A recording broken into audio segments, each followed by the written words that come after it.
প্রায় 100 বছর আগে যে অবস্থা ছিল ভূমির পরিবর্তন হয়েছে। সুতরাং যে নদী বিষয়ক যে রায়, সেই রায়টা আমি মনে করি যে পরিবর্তন কিছুর হলে পরিবর্তন করতে হবে, কারণ এই রায়টাই সমস্ত সমস্যাটা করে যাচ্ছে। যেখানে নদী ছিল এর মধ্যে হয়তো নদী সরে গেছে। সেই কথা বলছি যে সিএস খতিয়ান যখন শুরু হয়েছে তার থেকে 100 বছর পার হয়ে গেছে। 100 বছর আগে নদীর যে সীমানা ছিল আজকের দিনে সেই সীমানা নাই। সুতরাং এই যদি সেই সিএস খতিয়ান অনুযায়ী লোকের বাসস্থান ঠিক করতে হয় তো সেখানে বহু লোক গৃহহীন হয়ে যাবে। এবং এই জটিলতাগুলো তো আসলে কিভাবে ঠিক করবে? এটা প্রয়োজন হচ্ছে যে গভর্নমেন্টের পলিসি নিয়ে, যে এই মুহূর্তে যে নদীর যে সীমানাগুলো আছে সেখানে সীমানাগুলোকে শনাক্ত করা। ধরি যে প্লাবনের কারণে আমার একটা জমি নদীর মধ্যে পড়ে এলো, তারপরে নদী শুকিয়ে গেল, তো আমার জায়গা কি আমার থাকবে না? সেটা কি সরকারের হয়ে যাবে? বছর বছর জমির খাজনা দিতে বাধ্যবাধকতা আছে, সেখানে জমির মালিকরা খাজনা দিতে পারছে না। সরকার বড় ধরনের একটা রেভিনিউ লস করছে।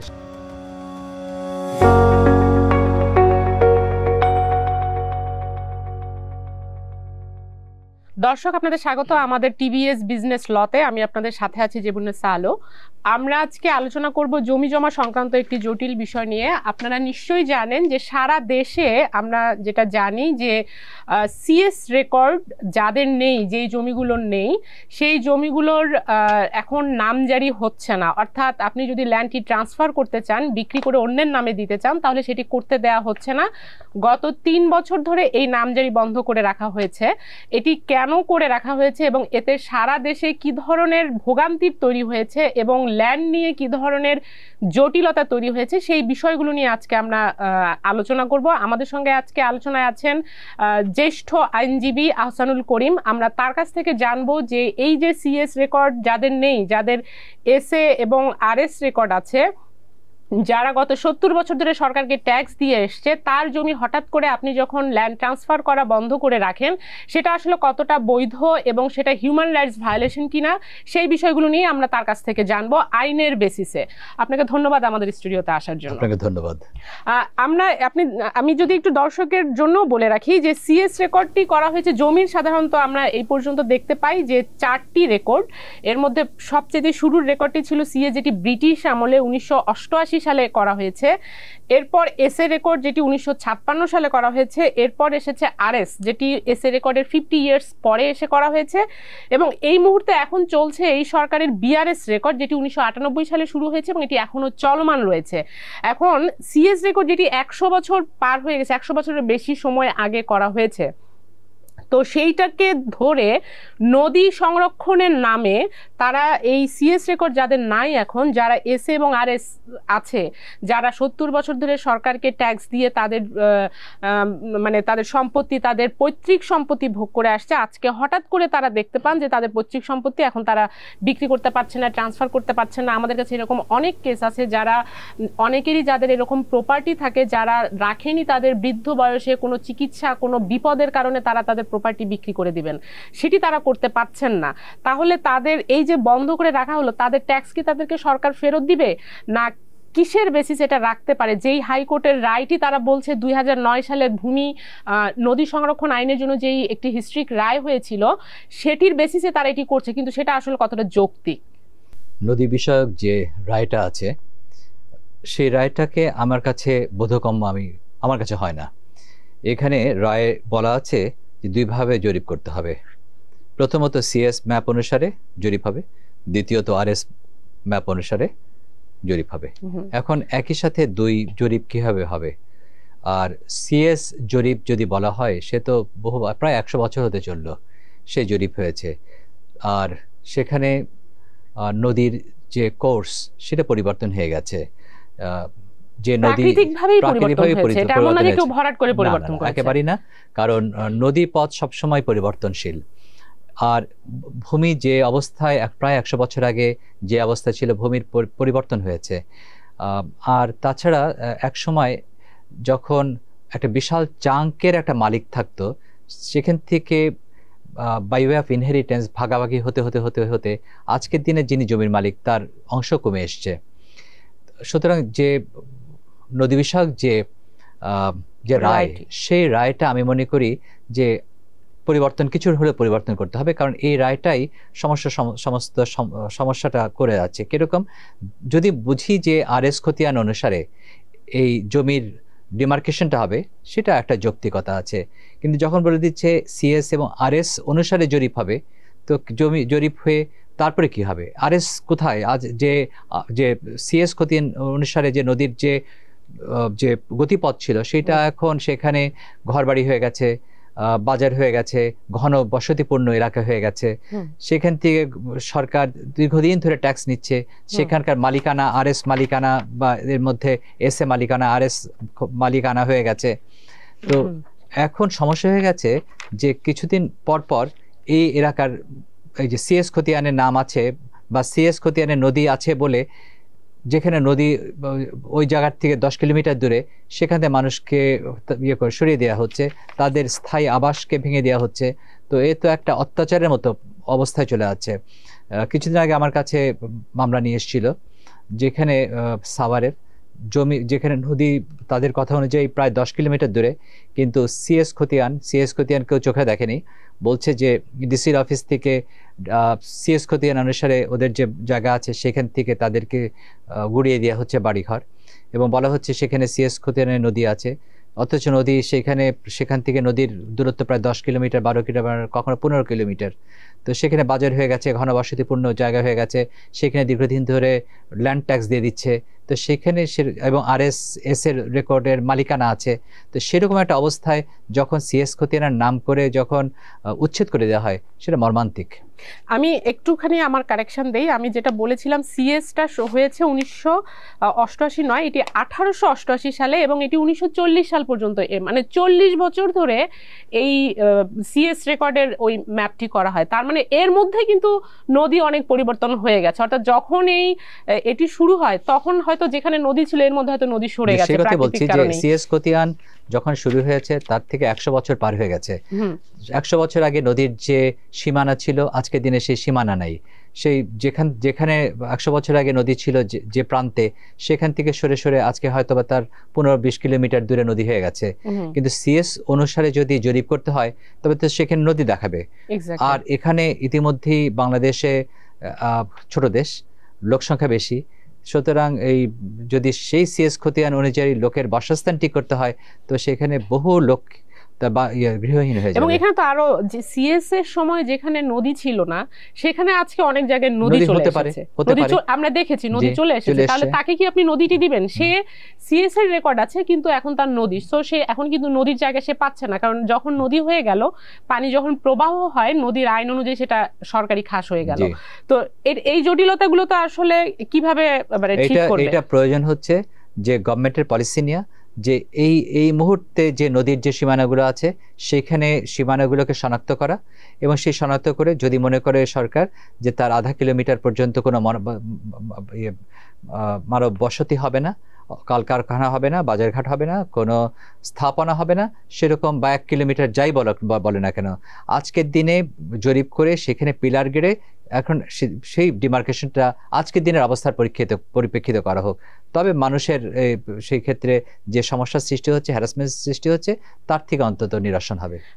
কিন্তু এই যে রায়, এই রায়ের মধ্যে যদি আমরা রায়টিকে ধরেও যদি আমরা আগাতে থাকি, আপনি তো বললেন রায়টি ফল্টি আছে, আমি মনে করি এটা রাস্তায়, কিন্তু আমরা এই রায়ে যে জিনিসগুলো বলা আছে সেটি নিয়েই যদি আগাতে থাকি, তাতেও তো এখানে বলা আছে যে বিভিন্ন জেলার ডিসিদের উপর একটি কমিটি করে দেওয়া হয়েছে। সেই ডিসিরা সেই সংশ্লিষ্ট এলাকায় তারা ডিসিশন নিতে পারে যে ওখানে প্রাকৃতিকভাবে নদীটি সরে যেয়ে যদি সেখানে ভূমি তৈরি হয়ে থাকে, সেখানে তারা ওই ডিসপিউটগুলো সমাধান করতে পারছে না। এই কারণে পারছে না, কারণ এই রায় বলে দিচ্ছে তাদের ডাইরেকশনটা কি। সেখানে বলে দিচ্ছে আরএস এবং আরএস ম্যাপ অনুসারে, দুইটা ম্যাপ একসাথে করে দিচ্ছে। যদি আরএস ম্যাপ অনুসারে হতো, প্র্যাকটিক্যাল হতো। যেখানে সিএস এবং আরএস ম্যাপ অনুসারে বলে দিচ্ছে, তখন ডিসিরা বাধ্য হয়ে সেই আর এসে সিএস খতিয়ানের ওই প্রসঙ্গটাকে তাদের নিতে হচ্ছে। নিতে হলেও তাহলে সে তাহলে তাদেরকে একটা তো নিতে পারে না, তাদেরকে তো বলছে না, তাদেরকে তো এই ডিসক্রিপশন দিচ্ছে না যে বাস্তব অবস্থার পরিপ্রেক্ষিতে আপনারা সীমানা নির্ধারণ করেন। যখন বলছে এই দুটোকে কনসিডার করতে হবে, তখন তাদেরকে ওই দুটোকে কনসিডার করতে হচ্ছে। তাহলে তারা তো প্রথম সিএস থেকে শুরু করছে, সিএস থেকে আবার যার সিএস নাই তার তো আবার আরএস আছে, তাকে কি করবেন? এবার দুটোই তো নিতে বলছে, সিএস এবং আরএস তো দুটো থাকবেই, বিকজ সিএস যেহেতু প্রথমে শুরু হয়েছে, সব জায়গায় সিএস নেই, কিন্তু যেখানে যেখানে সিএস আছে সেখানে এসএ আছে, সেখানে আরএসও আছে। সুতরাং সিএস ইজ দ্য মাদার, খুঁজলে সিএস পাওয়া যাচ্ছে, কিন্তু মুশকিল হয়ে যাচ্ছে যে সিএস এ যে জায়গায় নদী ছিল আজকে সেই জায়গায় নদী নেই। যখন হাইকোর্ট বলে দিয়েছে যে সিএস এবং আরএস দুটোকেই তুমি কনসিডার করবে, অথচ লজিক্যাল হচ্ছে না, ইললজিক্যাল হয়ে যাচ্ছে। কারণ সিএস এ যেখানে নদী ছিল 100 বছর আগে প্রায়, সেখানে আজকে ঘনবসতি, এবং সেখান থেকে নদীর দূরত্ব 10 কিলোমিটার 12 কিলোমিটার অথবা অনেক দূরে নদী, তো অথচ সেখানে বসতি হয়ে গেছে। এখন যদি তাদেরকে সেখান থেকে উচ্ছেদ করে দেওয়া হয়, এই লোকগুলো কোথায় যাবে? আর এখানে তাদের আরএস রেকর্ড অনুযায়ী তাদের পৈতৃক ভিটা কারণ বাই ওয়ে অফ সেল এইভাবে তারা অ্যাকোয়ার করেছে জমির সত্ত্ব। আচ্ছা, এখানে আমি যদি আরেকটু বলি যে এখানে তো আরো একটি আইন এই রায় বলা আছে যে 1972 সালের আগে আমাদেরই একটি আইন ছিল, 1972 সালের আগে যারা এই নদী থেকে যেই ভূমিটি তৈরি হলো নদী সরে যাওয়ার কারণে, সেই ভূমির মালিকানা তারা যদি নিয়ে থাকেন, তাহলে 1972 সালের আগে যারা মালিকানা নিয়েছেন তারা মালিকানা পাবেন। 1972 সালের পরে যদি মালিকানা না নিয়ে থাকেন, তাহলে 1972 সালে পরে আর কোনো মালিকানা দেয়া হচ্ছে না। এটা হলো এই রায় বলা আছে। তাহলে সিএস সেখানে তো কন্ট্রাডিকশন হচ্ছে। সেটাও তো আমি মনে করি সেটাও অন্যায়। এই কারণে অন্যায়, ধরি যে প্লাবনের কারণে আমার একটা জমি নদীর মধ্যে পড়ে এলো, তারপরে নদী শুকিয়ে গেল, তো আমার জায়গা কি আমার থাকবে না? সেটা কি সরকারের হয়ে যাবে? তো এই রায়ের কারণে তো আমি আমার জায়গাটা হারিয়ে ফেলছি। যে জায়গাটা চড়া সৃষ্টি হচ্ছে, নদী শুকিয়ে যে আমার যে জায়গাটা, নদী এক সময় প্লাবনের কারণে আমার জায়গাটা ভেঙে গেছিল, সেই জায়গাটা যখন আবার চড়া হচ্ছে, আমার জায়গার মালিকানা আমি পাবো না, সেটা কেন গভর্নমেন্টের কাছে যাবে? সেই কারণেও তো আমি মনে করি এই রায়টা নাগরিক বিরোধী। নদী আইন, যদিও নদী আইন আবার যেহেতু আছে একটি ইন্টারন্যাশনাল স্ট্যান্ডার্ডে, নদী আইনে তো বলা হচ্ছে যে 30 বছরের মধ্যে যদি সেই ভূমি আবার আপনার জমি যদি ফিরে আসে নদী থেকে, তাহলে সেটা আপনি পাবেন। যেটা ওই 1972 সালের আইনে বলছে যে এই যে জমিটি আপনার নদীতে ডুবে গেল, 30 বছরের মধ্যে যদি আবার ভেসে ওঠে, তাহলে আপনি এটি সরকারের কাছে দাবি করতে পারেন। তো সেইখানে সেইটার কথাই বলছে যে 1972 সালের আগে আপনি এটা মালিকানায় নিতে পারবেন যদি নিয়ে থাকেন। 1972 সালের পরে আর আপনি এসে যদি পুরনো মালিকানা চান, তাহলে দেয়া হবে না, এই আইনটি তাই বলছে।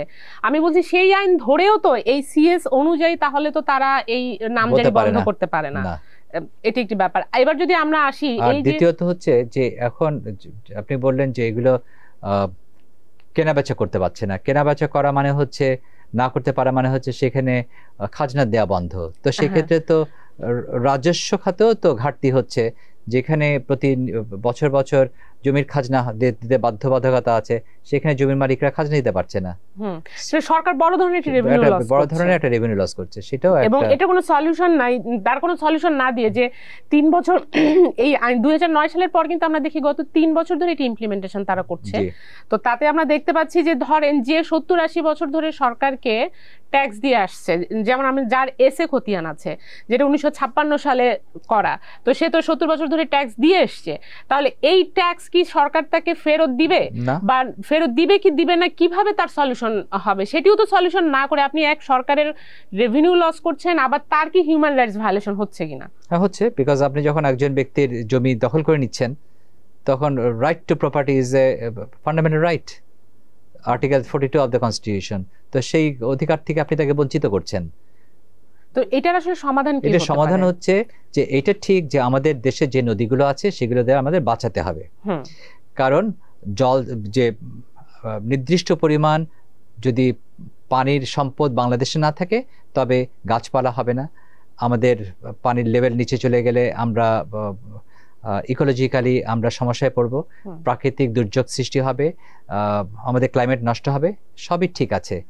সেই জন্যে নদীকেও বাঁচাতে হবে, আবার জনগণ যেন নিপীড়নের শিকার না হয়, এটা ব্যালেন্স করতে হবে।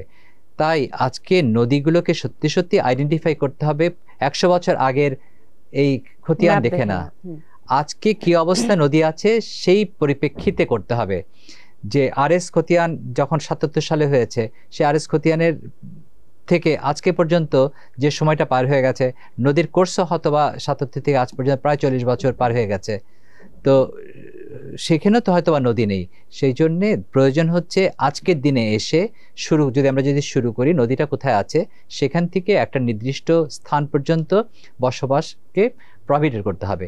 কিন্তু এই যে অতীতকালের প্রায় বহু বছর আগের যে জরিপগুলো হয়েছে, 100 বছর আগের জরিপ, 100 বছর আর 40 বছর 50 বছর আগের যে জরিপগুলো করা হয়েছে, সেখানে যদি নদী না থেকে থাকে এবং নদীর গতিপথ বদলে যদি আজকে অন্য জায়গায় নদী হয়ে থাকে, তবে সেগুলো তো আর ওই আরএস খতিয়ান আর এসএ খতিয়ান অনুযায়ী সেগুলোকে শনাক্ত করা যাচ্ছে না।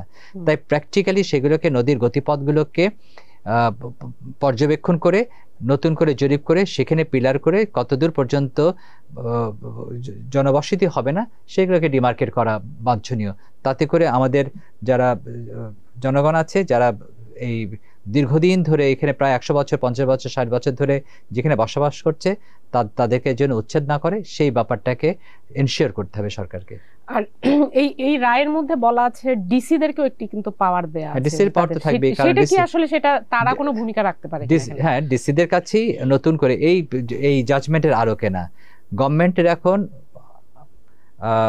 এই ব্যাপারে সক্রিয় হতে হবে, পলিসি নিতে হবে যে ডিসিদেরকে সম্পৃক্ত করেই এই নদীর যে প্রকৃত যে সীমানা আছে সেটাকে নির্ধারণ করে সেখানে পিলার গাড়তে বলেছে, কতটুকু পর্যন্ত জনবসতি করা যাবে না সেখানে ডিমার্কেট করে সেভাবে ব্যবস্থা করা দরকার। Not on the base of the judgement of the high court, সেখানে যে নদীর কেসে যেটা করা হয়েছে এটা তো ইমপ্র্যাকটিকেবল হয়ে গেছে।